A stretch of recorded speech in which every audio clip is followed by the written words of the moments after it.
I'm once again here with you to continue our discussion on the very topic of CSR. And for your reference, I'm telling you this is going to be part 4 of our lecture series on understanding corporate social responsibility in Indian scenario. And today I'll be talking to you regarding CSR compliance in India. And the agenda of my lecture today shall be CSR compliances in India, constitution, role of a CSR committee, what is CSR policy, what exactly is the need and content of that CSR policy. So that all I'm going to discuss in today's lecture of mine. Let me first tell you what exactly is basically meant by the compliances. Compliances means whatever the mandate says, whatever the legislation says, I have to actually abide by those regulations, those rules, and those modalities which are being prescribed in the enactment. And this section 135 of Companies Act 2013 talks about constitution of a CSR committee, and that committee has to draft a CSR policy, and they have to decide the expenditure towards CSR for Schedule 7 activities which are listed in Schedule 7. So with this as the agenda of my today's lecture, I shall be telling you about what exactly is CSR committee, why do we constitute a CSR committee, what exactly it comprises of, and who all are the members of this CSR committee. See, the enactment is very much clear about the expenditure on CSR, and it talks about stipulating certain conditions, that if your company fulfills those conditions, you have to spend 2% of your profit on listed CSR activities which is being provided in Schedule 7 of the activity. So the act is very comprehensive and very clear about what all has to be done. So there is no chance of ambiguity, and I have been telling you time and again that the government of India has been coming up with a lot of FAQs since this act is undergoing lot of amendments and frequent amendments. That is why, to avoid any kind of ambiguity or any kind of confusion, the Ministry of Corporate Affairs is coming up with the what you call as FAQs and their answers, so that there is no room for confusion, and the policy makers, the implementers, the impact assessors, they don't have any doubt, any confusion, any illusion, any misinterpretation. So there is complete set of FAQs along with the enactment which is being provided by the government of India. So let me now tell you about the CSR committee. What is the constitution of the CSR committee? Basically, it should be a committee of board with a minimum 3 directors. The enactment says that it should be a committee of board with minimum 3 directors, and at least one should be independent director out of 3 directors. So the minimum number has to be 3, and out of those 3, one has to be independent director in case where your company is required to appoint an independent director. And for your reference, I am telling you who are the independent directors. Normally they are taken from academics, they are taken from academia, and they don't have any interest in the operations of the company, so there is no vested interest, so they are supposed to be independent, they are supposed to act independent, but in the interest of the company, in the interest of the society, in the interest of the rules and regulations. So they have to basically give their independent opinion, and that is the motive behind in roping them in the CSR committee, because this committee is going to be very important, and I'll be telling you why it is so important. Because the kind of responsibility they have been shouldered with, they have to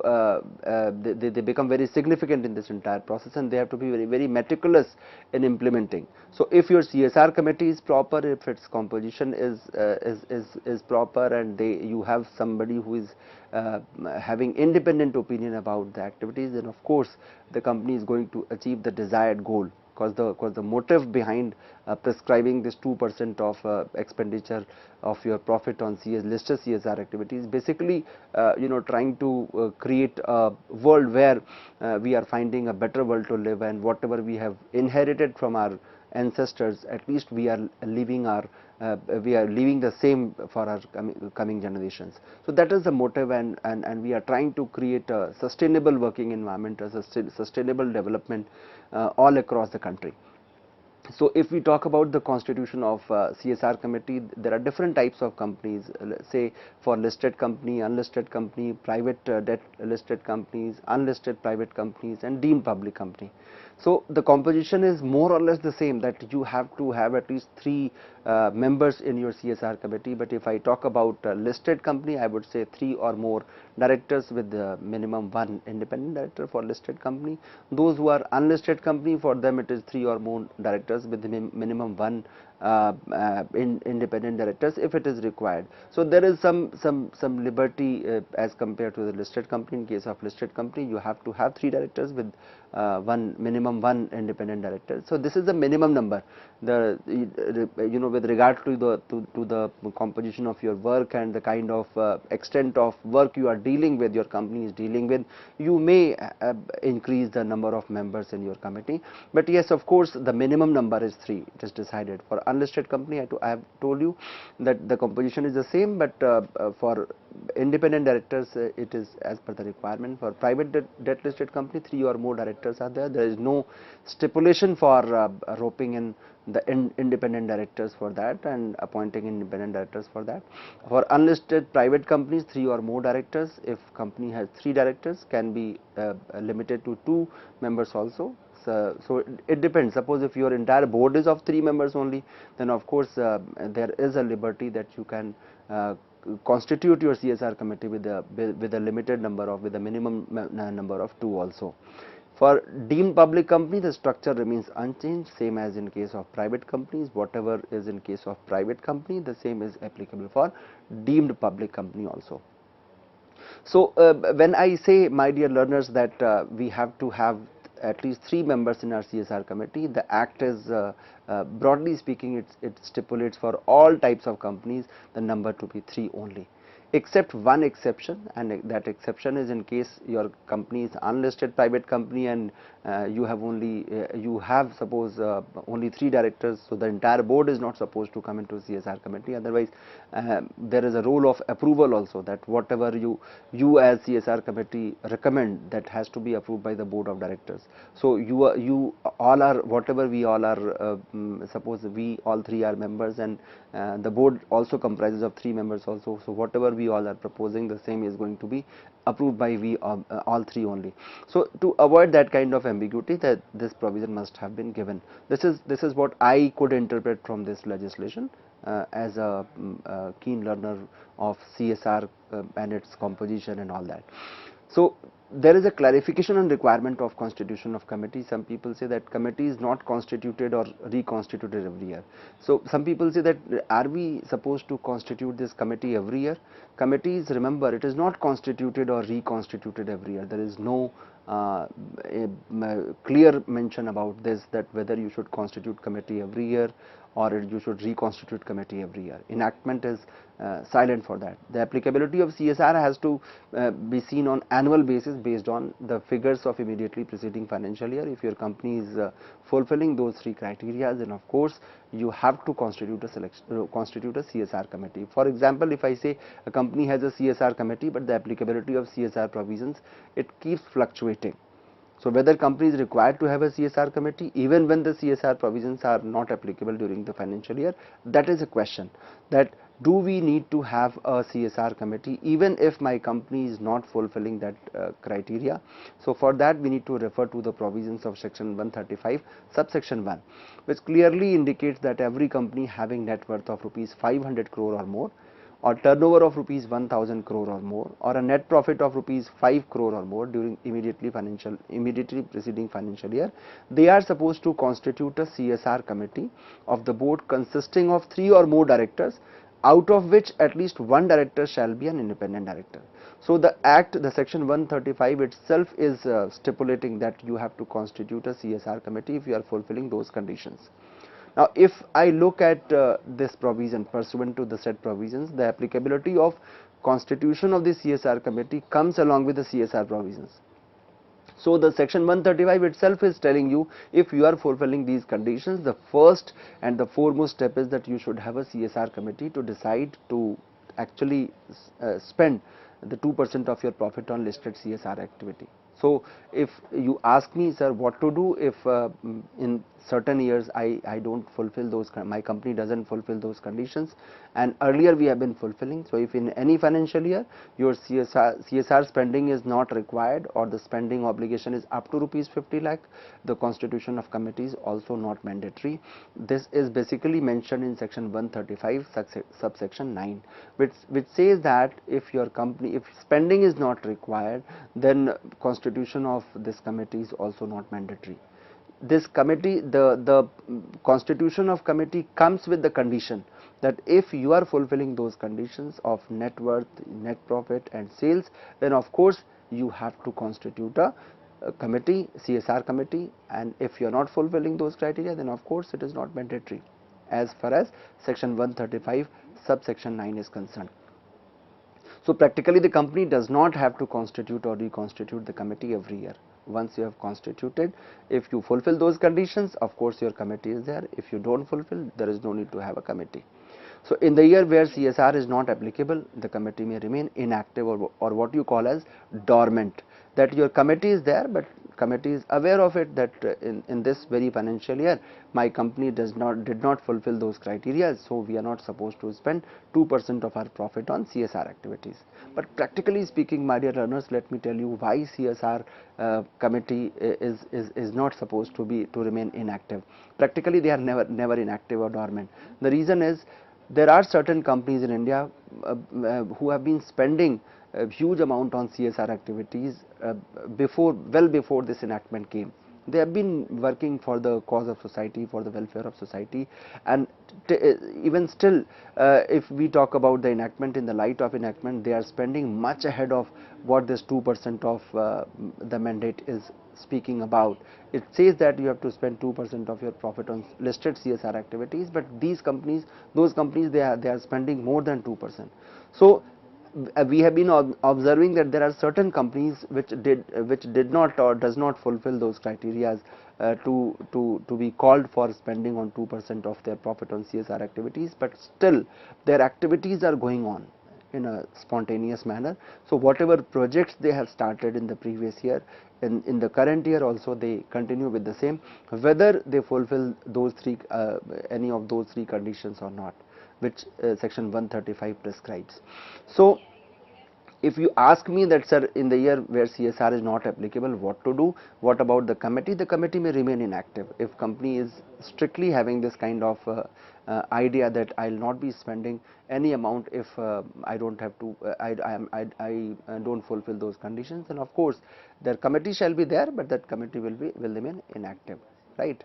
So that is basically the motive. If we talk about the functions of CSR committee, what exactly they are supposed to do? Because once we formulate a committee, we have decided that there are supposed to be 3 members, and out of those 3 members, one has to be your independent director. So this is basically the composition of CSR committee. Then the second question comes, sir, why do we need CSR committee? What all activities they are supposed to perform? So for that we need to understand what are the functions of CSR committee as per the enactment. They are supposed to first formulate and recommend CSR policy to the board.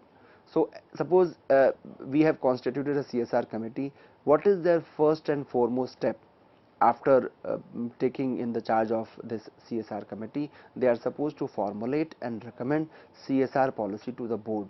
So they will be basically, this CSR committee is basically going to make a submission to the board that this is CSR policy of the company which we have formulated, and they have to while formulating and recommending CSR policy to the board, they are supposed to identify the activities which are mentioned in Schedule 7 as priority projects which is to be undertaken by the company as CSR, and broadly speaking, when they draft their report, they call it as CSR philosophy. That what is my company's philosophy, CSR philosophy, with what motive we are going to take our steps in the field of CSR. So broadly speaking, they are going to draft, they are going to become the architect of the CSR philosophy of the company, and they while doing so, they have to keep in mind what all is mentioned in Schedule 7 of Companies Act. I can give you number of examples that there are certain companies which basically their philosophies that will be working in the field of health, or there are some companies which work in the field of education, and to be very precise, they are working for the cause of primary education in the country. So in their CSR philosophy, they write that out of those Schedule 7 activities, this is our philosophy, this is basically our motive to create an impact on the betterment of the society, and they are basically having impactful work also. And why they use this term impactful, because there is also a segment of impact assessment which I'll be telling you in due course of my discussion on CSR, that the way we are conducting impact assessment of whatever philosophy, whatever activities are being performed by the company, what impact they have caused in the field of for the betterment of the society, or you can say in the field of CSR activities, what kind of name they have earned, and that is basically emanating or originating from CSR philosophy.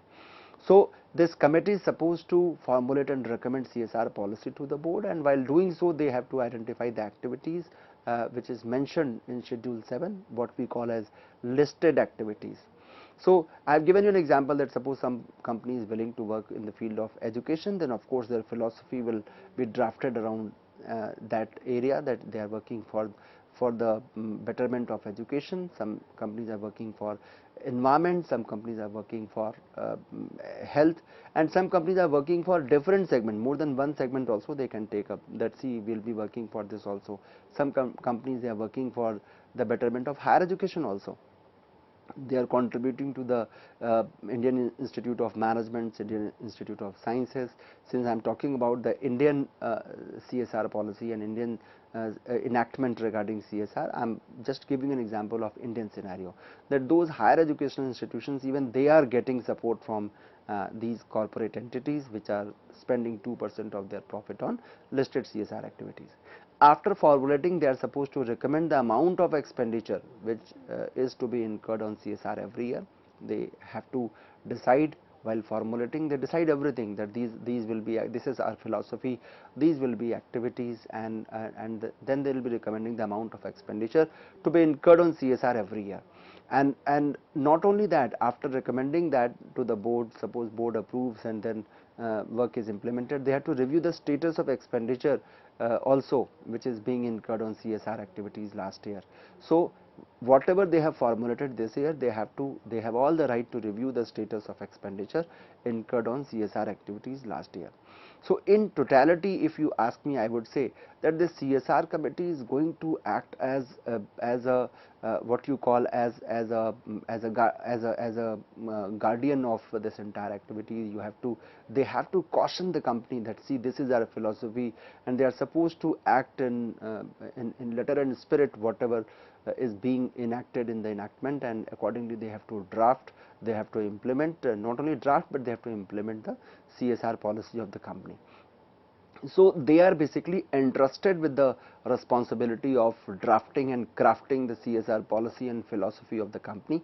This is what, if you ask me in one line, is the key function of the CSR committee of any company. And after doing that, if you further add, they have to monitor the implementation of CSR activities, including modalities of utilization of CSR funds. They have to decide that this will be the modality of utilization of CSR funds. They have to appoint any implementation agency if it is needed.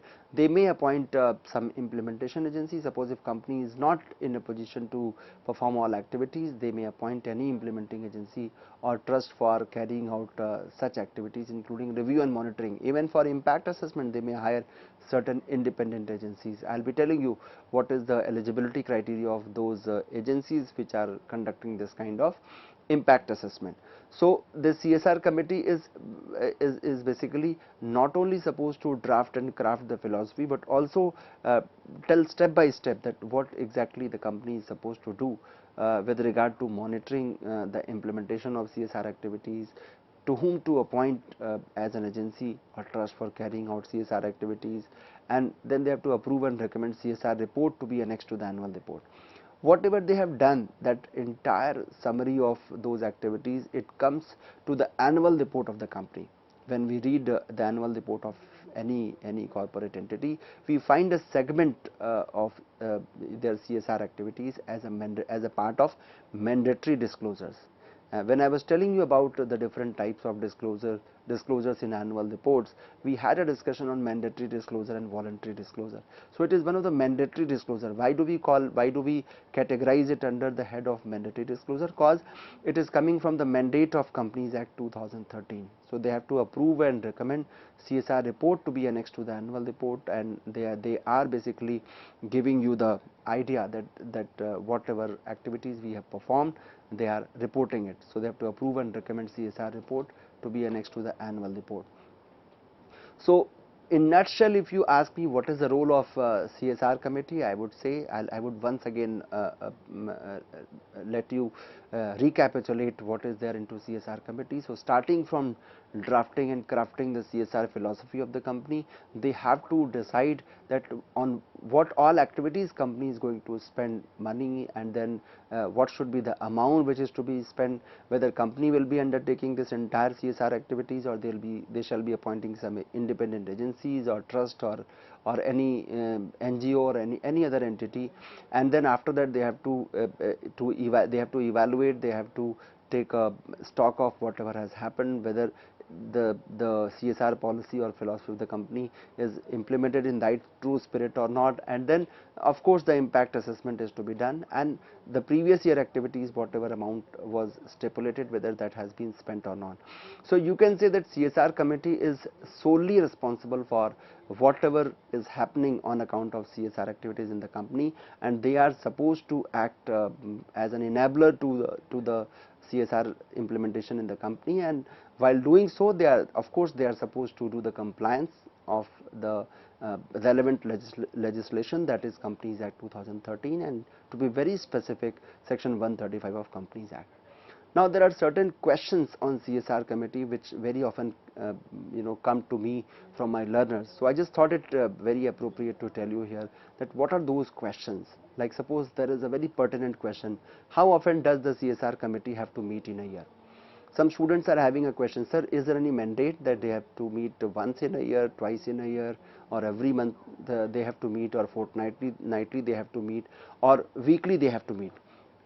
So the answer is there is no prescribed timing for meeting in the Companies Act 2013. Considering the role of the committee, meeting at least once in a year seems to be required. That at least once they have to meet, and depending on their requirement, they may decide. They may have three meetings or 4 meetings. They may have a quarterly meeting. They may have a monthly meeting. They may have a half yearly meeting, but at least one meeting is supposed to be there, because without meeting they cannot share their ideas. So there has to be a formal meeting. But yes, of course, if you ask me about the mandate, the act is silent about that timing, that how many meetings you are supposed to have, unlike the annual general meeting, for which there is a stipulation that annual general meeting will actually be held once in a year. That is why we call it annual general meeting. But here there is no stipulation, there is no prescribed time limit for number of meetings the CSR committee is supposed to have. Another very pertinent question which come to me is whether CSR committee has to be constituted every year. That I tried to answer while I was telling you about the theoretical aspect of it. So the question is whether CSR committee has to be constituted every year. Committee's answer to this is committee is required to be constituted when conditions are met. So whenever you fulfill those 3 conditions stipulated in section 135, in terms of your sales, in terms of your net worth, in terms of your profit, then of course you are supposed to spend 2% of your profit on CSR activity. And when you have to spend 2% of your profit, there is a mandate that you have to constitute a CSR committee. And if you already have a committee, there is no point appointing. If you don't have any committee, you are supposed to appoint that committee for this. However, we say that if company ceases to fulfill conditions for 3 consecutive financial years, the company may either decide to dissolve or reconstitute on subsequent fulfillment of conditions, which is prescribed in Rule 3 Part 2 of this Companies Act 2013, which says that if for consecutive 3 financial years your company is not fulfilling those criteria to become eligible to spend 2% of their profit on CSR activities, then they may take a call. They may either decide to dissolve or they may reconstitute on subsequent fulfillment of conditions. Another question is whether CSR committee can approve budget for CSR activities. Another pertinent question: can they approve budget for CSR activities? Answer is that they cannot approve, they can recommend. CSR committee can only recommend the CSR budget to the board, and it is the board which is going to approve it. So the board of directors are the ultimate authority for approving CSR budget. So this committee, CSR committee, can recommend CSR budget to the board for listed activities, amount to be spent on listed activities, and once they recommend, the board of directors, they are supposed to either approve it originally, whatever they have recommended, the same can be approved, or it can be approved with some modifications also. So the board of directors are the ultimate authority for approving CSR budget. Another very important question is whether a company can approve to delegate the powers and duties of CSR committee to the board. Another important question, that you constituted a committee, and now committee is saying that we wish to delegate the powers to the board. Committee is no more interested in performing their duties, and they felt that since we are part of that board of directors only, because out of board 3 members are being deputed to the CSR committee, so they decided, they are feeling that this power can be delegated to board. Answer to this is, once the conditions are met, CSR committee has to be constituted, and further the separate constitution of a board committee for CSR is to achieve targeted focus on CSR. Because as a member of board of directors, these members are supposed to work for different causes in while working in the board. But when out of all those members, 3 are separately delegated with the responsibility of CSR committee, then of course the objective is to achieve targeted focus on CSR, that when they are meeting for CSR, they are only talking about CSR activities. So accordingly, delegating their duties is not a correct approach. It is, practically speaking, it is said that they should avoid delegating that. However, wherever the spending obligation of the company is not that significant, and it is said that it does not exceed rupees 50 lakh, the powers of committee can be exercised by the board also. But of course, it is not advisable. What is advisable is that delegating its duties is not a correct approach. Approach should be that let CSR committee independently work for CSR only, and separately significantly contribute to the CSR activities of the company. So with this, my dear learners, I tried to tell you about the compliances of CSR, and in that we had a discussion on composition and direction of CSR committee, the way it is being formed for different types of companies, what all functions they are supposed to perform. That is what I have discussed, along with certain FAQs. In the next lecture of mine, I will be telling you about the CSR policy and the impact assessment policy, the way it is being framed, and while framing, what all key points these committee members are supposed to keep in their mind, and along with that we will have a discussion on impact assessment also. I hope you must have understood and enjoyed today's lecture of mine. Thank you so much.